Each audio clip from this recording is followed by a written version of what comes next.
In a near-future Earth, humanity is on the brink of extinction. The planet has turned against its inhabitants, with catastrophic blight wiping out crops one by one, leaving only corn as the last viable food source.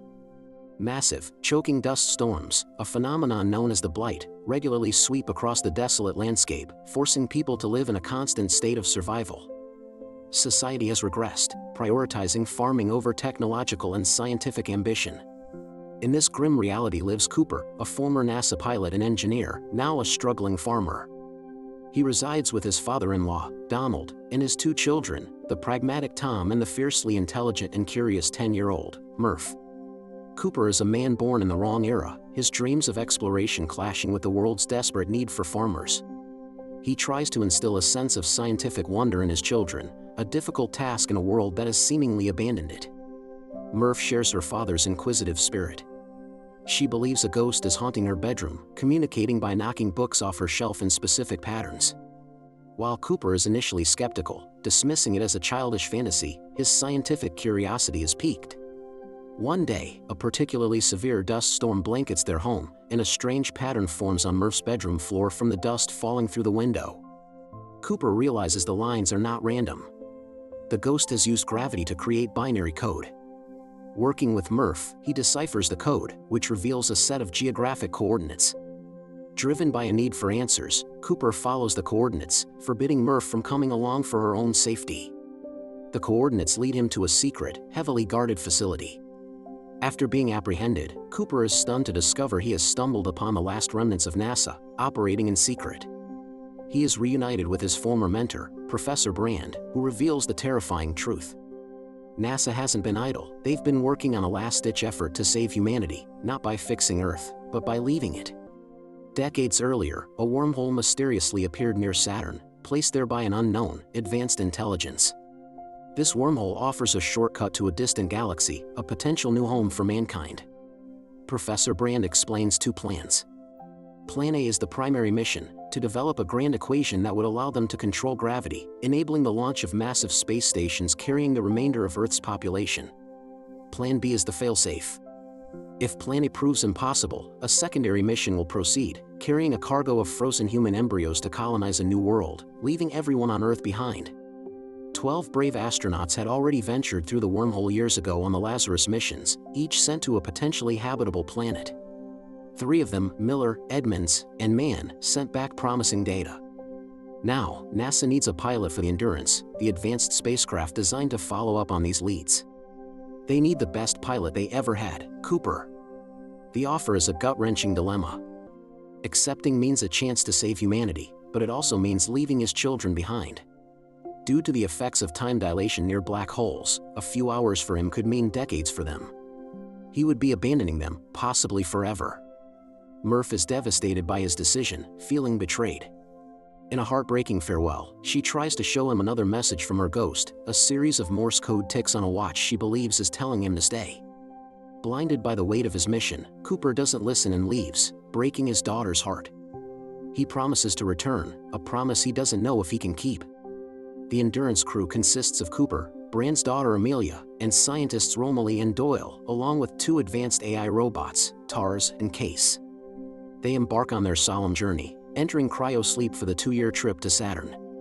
Upon arrival, they navigate the awe-inspiring, shimmering sphere of the wormhole. The journey through this tunnel in space-time is turbulent and visually stunning, a disorienting trip through the higher dimensions of the universe. They emerge in a new galaxy, a system orbiting a supermassive black hole named Gargantua. Before them lie 3 potential worlds. The first, Miller's planet, is the closest, but it orbits dangerously near Gargantua. Amelia argues for this choice, driven by the lingering fuel supply and the promising data. Romilly warns of the extreme time dilation. For every hour they spend on the planet's surface, 7 years will pass on Earth and on the Endurance. Despite the risks, they decide to proceed. Cooper, Amelia, Doyle, and Case take a smaller ship, the Ranger, down to the planet's surface, leaving Romilly behind on the Endurance to study the black hole. They find a water world with a shallow ocean stretching to the horizon. The wreckage of Miller's ship is scattered, and they rush to retrieve her data recorder. Suddenly, Cooper notices something terrifying in the distance. A mountain-sized tidal wave, impossibly high, is racing towards them. It's not a normal wave but a gravitational anomaly caused by Gargantua's immense pull. A wave of this magnitude sweeps the planet every hour. They scramble back to the Ranger, but Doyle is swept away and killed by the colossal wave. The Ranger's engines are flooded, and they lose precious time waiting for them to clear. By the time they manage to escape the planet's gravitational pull and return to the Endurance, the consequences of time dilation hit them with brutal force. A visibly aged and weary Romilly greets them. For him, 23 years have passed. He spent 2 decades alone, waiting, studying, and nearly giving up hope. Back on Earth, Murph is now a grown woman, a brilliant scientist working alongside a dying Professor Brand, trying to solve the very gravity equation that is the key to Plan A. She holds a deep-seated resentment for her father, who broke his promise to return. On his deathbed, Professor Brand confesses a terrible secret to Murph: he lied. He had solved the gravity equation years ago, but it was incomplete. It required data from within the singularity of a black hole, information impossible to obtain. Plan A was never viable. It was a lie, a noble one, designed to give humanity hope and ensure they would fund Plan B. He knew all along that everyone left on Earth was doomed. Devastated and enraged by the betrayal, Murph sends a message to the Endurance crew, informing them of the lie and that their loved ones on Earth have been abandoned. The news shatters the crew's morale. Cooper is horrified, realizing he left his children to die. Amelia defends her father's deception, believing Plan B is the only logical course. With dwindling fuel, they can only visit one more planet before attempting the journey home.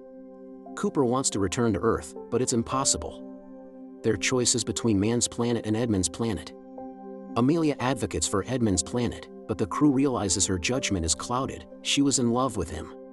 Cooper, feeling betrayed and pragmatic, overrules her and chooses Man's planet, as Dr. Mann was the leader of the Lazarus missions and is still transmitting a beacon.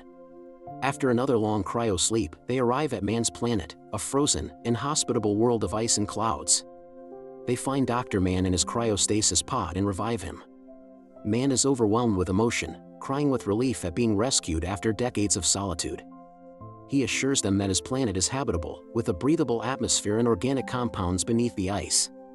As Cooper and Mann scout a potential colony location, Mann's true nature is revealed. He pushes Cooper off a cliff and confesses the horrifying truth: the planet is uninhabitable. He faked all the data to lure a rescue mission, willing to sacrifice the future of humanity for his own survival. His beacon was a lie, born of cowardice and desperation.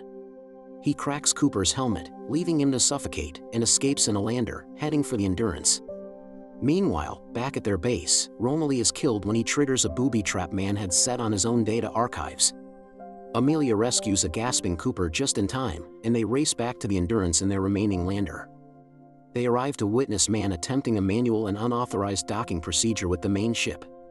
Despite their frantic warnings, the arrogant Mann proceeds, botching the docking and causing a catastrophic explosion that kills him and sends the Endurance into a deadly spin. Using incredible piloting skills, Cooper manages to dock their small lander with the violently spinning Endurance, a near-impossible feat that stabilizes the ship but uses up most of their remaining fuel. They are now stranded in orbit around Gargantua. Their only hope is a desperate, slingshot maneuver around the black hole, using its immense gravity to propel them toward the last remaining hope, Edmund's planet. The plan requires them to shed weight to escape Gargantua's pull.